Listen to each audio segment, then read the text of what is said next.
पूर्णा तालुक्यातील मोजे गौर येथे रिपाईचे तालुका अध्यक्ष संतोष साळवे यांची हत्या झाली होती. त्याच पार्श्वभूमीवर रिपाईचे राष्ट्रीय अध्यक्ष तथा केंद्रीय राज्यमंत्री नामदार रामदास आठवले यांनी सावळे कुटुंबियांची भेट घेत सांत्वन केले, तर उर्वरित आरोपींना तात्काळ अटक करावी. या प्रकरणी आपण मुख्यमंत्री यांना याबाबत बोललो आहे. दोषी लोकांवर कारवाई झाली पाहिजे.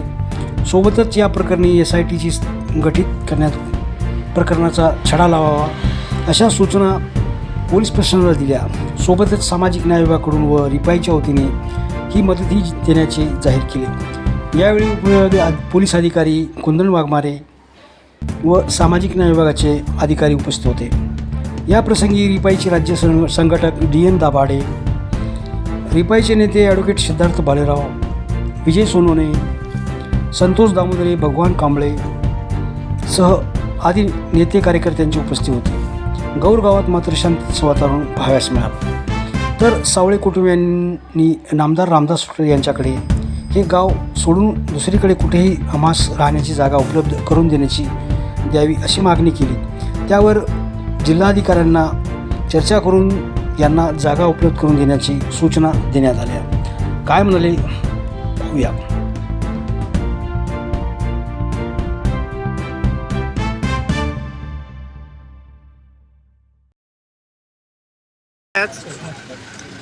आता आपला जो सावळे होता तो रिपब्लिकन पार्टी ऑफ इंडियाचा तालुका अध्यक्ष होता आणि या गावामध्ये तो काही वर्षांपासून राहत होता. तर या ठिकाणी जातीवादातून त्याच्यावर हल्ला झालेला आहे. त्याच्या अगोदरी वाढदिवसाच्या निमित्ताने त्याच्या भावाचा वाढदिवस ठेवल्यानंतर दलितांना वाढदिवस करण्याचा अधिकार नाही म्हणून काहीतरी भांडण काढलं.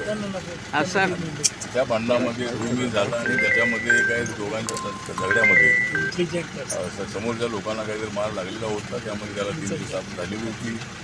तो 3 महिने जेलमध्ये होता आणि जेलमधून आल्यानंतर आता त्याच्या बहिणीनं तर सांगितलं की ते लोक आमच्या घरी आले आणि त्यांच्याशी वाद झाला होता. त्यांनी असं सांगितलं की आता आपण वाद करायचा नाही, आपल्याला गावात राहायचं आहे आणि आता तू म्हणून आम्हाला काय वाद सोडून आम्ही काय तरी वाद करत नाही अशा पद्धतीनं त्यांनी सांगितलं. त्यामुळे ते बिंदास होते आणि मग हा कुठेतरी मोटरसायकलवर कुठं परभणीला चाललेला असताना प्लॅनिंग करून त्याच्यावर 4 व्हीलर घालून त्याची हत्या केलेली आहे.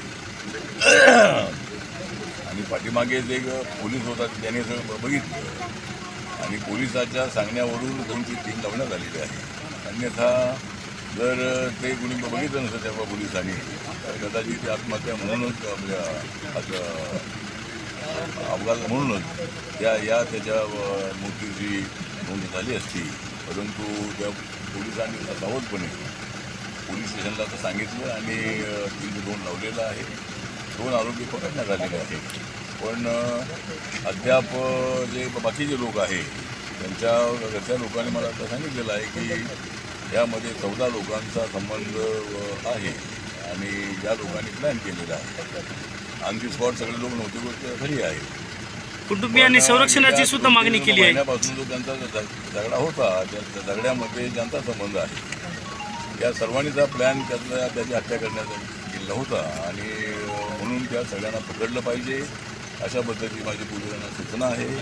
मी आज घुमावत आपले SP त्यांनाही बोललेलो आहे.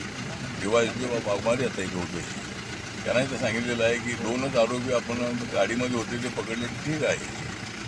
त्याच्यामधल्या एका अल्पवयीन जो त्या गाडीत होता त्याला पोलिसांनी काहीतरी परत पाठवलं अशा पद्धतीची माहिती आहे.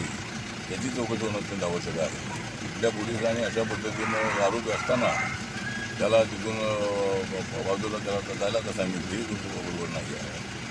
आणि अजूनही बाकीचे आरोपी जे 11-12 जे आरोपी आहेत त्यांनासुद्धा लवकरात लवकर पकडलं पाहिजे आणि मी त्यासाठी मुख्यमंत्र्यांना पत्र पाठवणार आहे. या प्रकरणाची CID मार्फत चौकशी करण्यासाठी सुद्धा मी मुख्यमंत्र्यांना बोलणार आहे.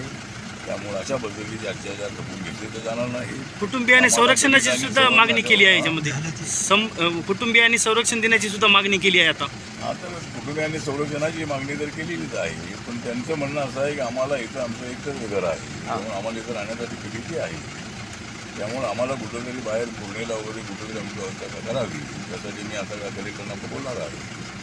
आणि या कुटुंबियाचं तात्पुरतं जे पुनर्वसन आहे ते पूर्णेमध्ये किंवा परभणीमध्ये करता येऊ शकेल यासाठी नक्की प्रयत्न केला जाणार आहे.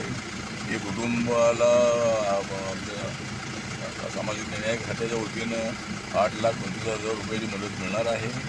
आणि रिपब्लिकन पक्षाच्या वतीनं 1,00,000 रुपये आमचे दाभाडे आहे, दाभाडे यांना 2 दिवसामध्ये देणार आहे. आणि या कुटुंबियांना पुणे किंवा परभणीमध्ये त्यांना राहण्याची व्यवस्था करण्यासाठी मी दलितांना बोलणार आहे. पण या परभणी जिल्ह्यामध्ये दलितांवरचे अत्याचार वाढत आहेत. म्हणजे गेल्या 15 वर्षामध्ये 15 वर्षामध्ये 22 मर्डर झालेले आहे. त्यामुळे अशा पद्धतीनं मला वाटतं की दलितांच्याबद्दल अशी चुकीची भावना मनात ठेवणं बरोबर नाही आहे. त्यामुळे मला असं वाटतं की नक्की या जिल्ह्यामध्ये पुन्हा अत्याचार होऊ नये यासाठी विशेष पथक जे आहे पथक पाठवू याचा अभ्यास करणं अत्यंत आवश्यक आहे. आणि आता पुन्हा अशा पद्धतीचे अत्याचार होऊ नये यासाठी नक्कीच आम्ही प्रयत्न करणार आहोत.